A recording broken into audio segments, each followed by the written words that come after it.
আসসালামু আলাইকুম। তো আবারও চলে আসলাম আপনাদের সঙ্গে নতুন একটা মিষ্টির রেসিপি নিয়ে। তো এখানে আমি গুঁড়ো দুধ দিয়ে মিষ্টিটা তৈরি করব, কালো জাম মিষ্টি। এর জন্য এখানে আমি 1 কাপ পরিমাণ ফুল ক্রিম গুঁড়ো দুধ নিয়েছি।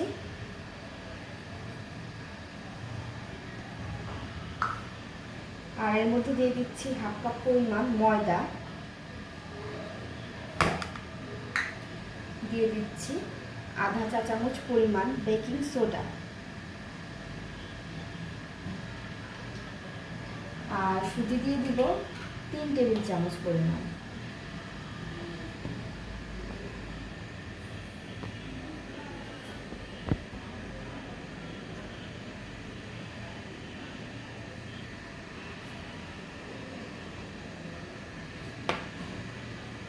সব শুকনো উপকরণগুলো আমি দিয়ে দিয়েছি, ভালোভাবে মিশিয়ে নেব।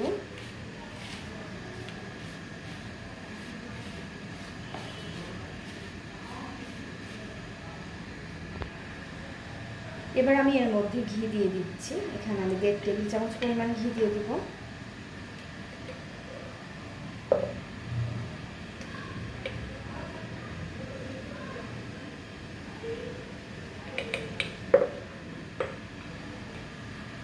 এবার ঘি দিয়ে এটাকে খুব সুন্দরভাবে মিশিয়ে নেব।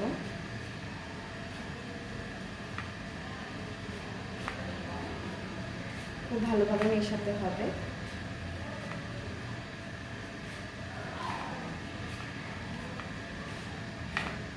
আর এই মিষ্টিটা তৈরি করার জন্য অবশ্যই কিন্তু বেকিং সোডাটা ইউজ করবেন।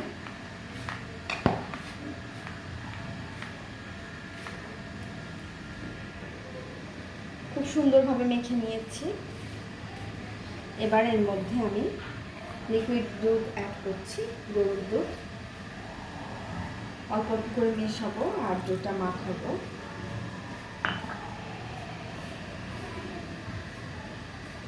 দুধটা এমনভাবে মাখাতে হবে যেন এটার মধ্যে একটা স্টিকি ভাব থাকে।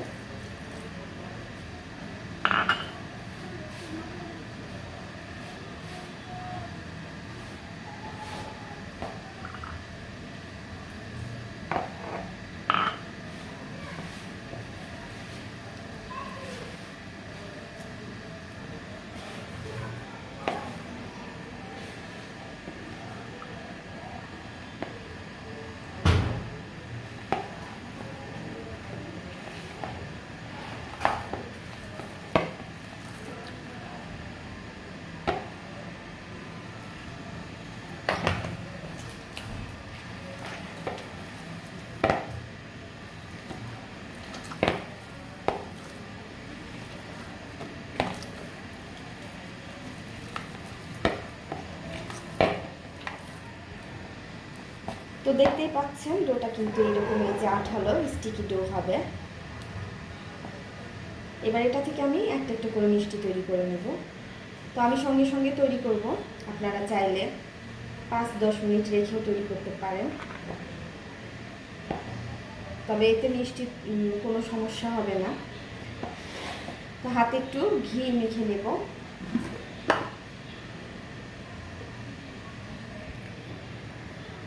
তো আমি একটু ডো নিয়ে নিয়েছি, নিয়ে হাতে এই যে এভাবে এবার লম্বা করে নিচ্ছি, কালো জাম মিষ্টির শেপ দিচ্ছি।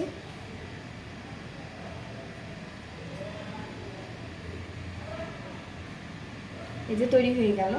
এভাবে আমি প্রত্যেকটা তৈরি করে নেব।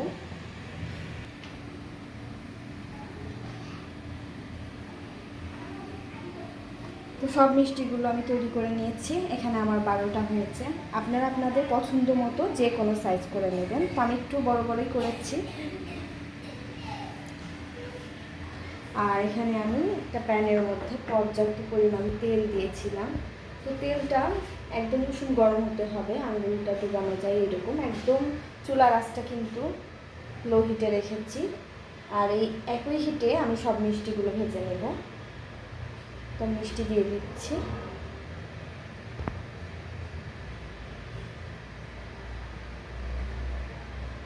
এই মিষ্টিটা তৈরি করতে বেশি সময় লাগে না, শুধু মিষ্টিগুলো ভাজতে যতটুকু দেরি।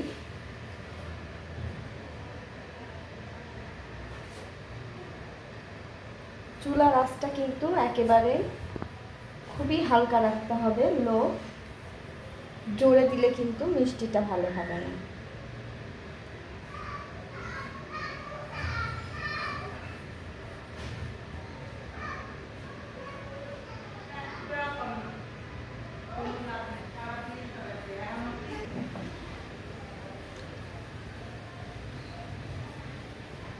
তো মিষ্টিগুলো আমি এইভাবে ভাজতে থাকবো। কিছুক্ষণ পরে দেখা যাবে মিষ্টিগুলো ফুলে উপরে ভেসে উঠছে, আর এগুলো একা একাই ঘুরছে। তো দেখতেই পাচ্ছেন মিষ্টিগুলো কিন্তু উপরে ভেসে উঠেছে, আর মিষ্টির মধ্যে অলরেডি কালার চলে এসছে। খুব আলতোভাবে এগুলো একটু আমি উল্টিয়ে পাল্টিয়ে দিচ্ছি, খুবই আলতোভাবে।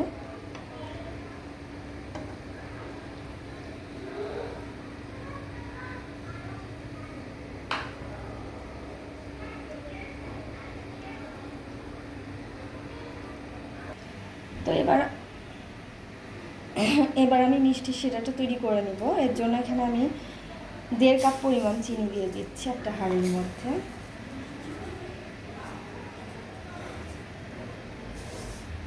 আর পানি দিয়ে দিব 4 কাপ পরিমাণ।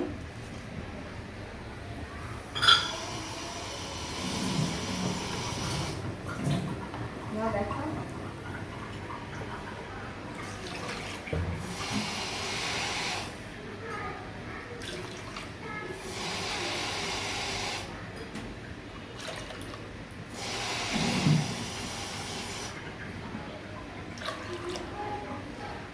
এবার আমি শিরাটাকে চুলার উপরে বসিয়ে দিব। আর এইদিকে আমার মিষ্টিটাও কিন্তু ভাজা হয়ে গেছে, জাস্ট কালারটা চলে আসলে এটাকে আমি উঠিয়ে নেব।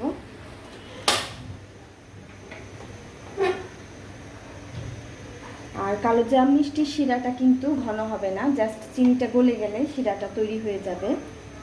তো আমি এর মধ্যে 3টা এলাচ দিব। এটা চাইলে আপনারা দিতেও পারেন, না না দিলেও হয়, মিষ্টির দোকানে দেয় না, আমি দিচ্ছি।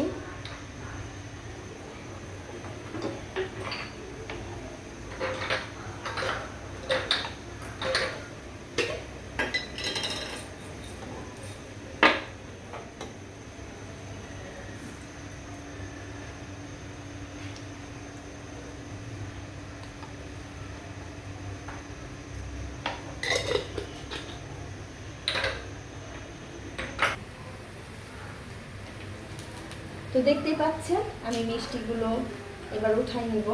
এগুলোর মধ্যে কালার চলে এসছে, আর শিরার মধ্যে দিলে কালারটা আরও সুন্দর আসবে।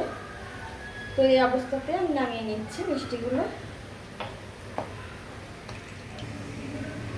তো মিষ্টিগুলো ভেজে আমি কিন্তু এগুলো একটু ঠান্ডা করে নিয়েছি, একবারে ঠান্ডা না, এই যে হাত দিয়ে ধরতে পারছি এইরকম হালকা হালকা গরম আছে। প্রায় 3-4 মিনিট পরে এটা আমি এবার শিরার মধ্যে দিব। সঙ্গে সঙ্গেই কিন্তু মিষ্টিটা শিরার মধ্যে দিতে যাবেন না, এতে করে কিন্তু মিষ্টিটা চুপসে যেতে পারে।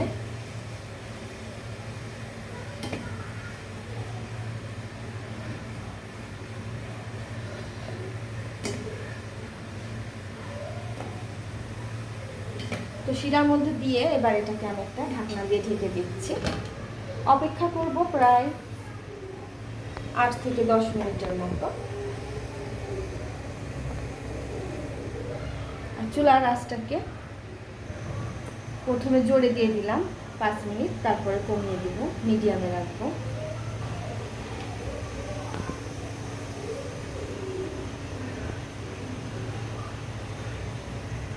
তো আমি এবার ঢাকনাটা একটু উঠিয়ে দেখছি মিষ্টিগুলোর কী অবস্থা। দেখতেই পাচ্ছেন মিষ্টিটা কত বড় হয়ে গেছে, ফুলে গেছে। তো আমি মিষ্টিগুলোকে একটু আলতো আলতো করে একটু উল্টে পাল্টে দিচ্ছি।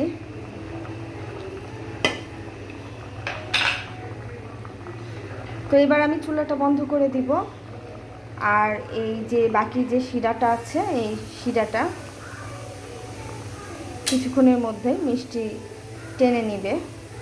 তো আমি একটু ঢাকনা দিয়ে ঢেকে এটাকে রেখে দিচ্ছি।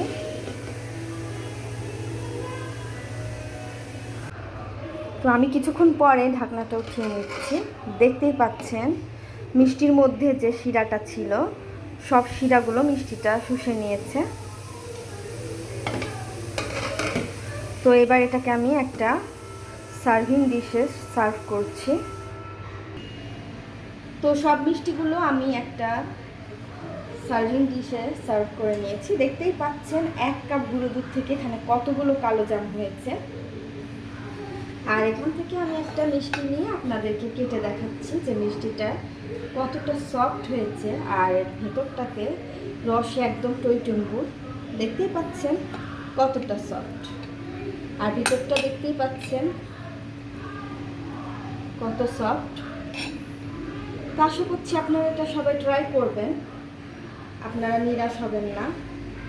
আর আমি যেইভাবে বানালাম সেইভাবেই তৈরি করবেন। ভিডিওটা একদম শুরু থেকে শেষ পর্যন্ত দেখার চেষ্টা করবেন আর সব স্টেপগুলো ফলো করবেন, তাহলে আপনাদের মিষ্টিটাও এই রকম হবে। তো আমার এই রেসিপিটি ভালো লেগে থাকলে আমার চ্যানেলটিতে সাবস্ক্রাইব করুন, সাবস্ক্রাইব বাটনের পাশে থাকা বেল আইকনটিতে ক্লিক করুন। এতে করে আমার নিত্য নতুন সব রেসিপিগুলো আপনারা খুব সহজে পেয়ে যাবেন। খুদা হাফেজ।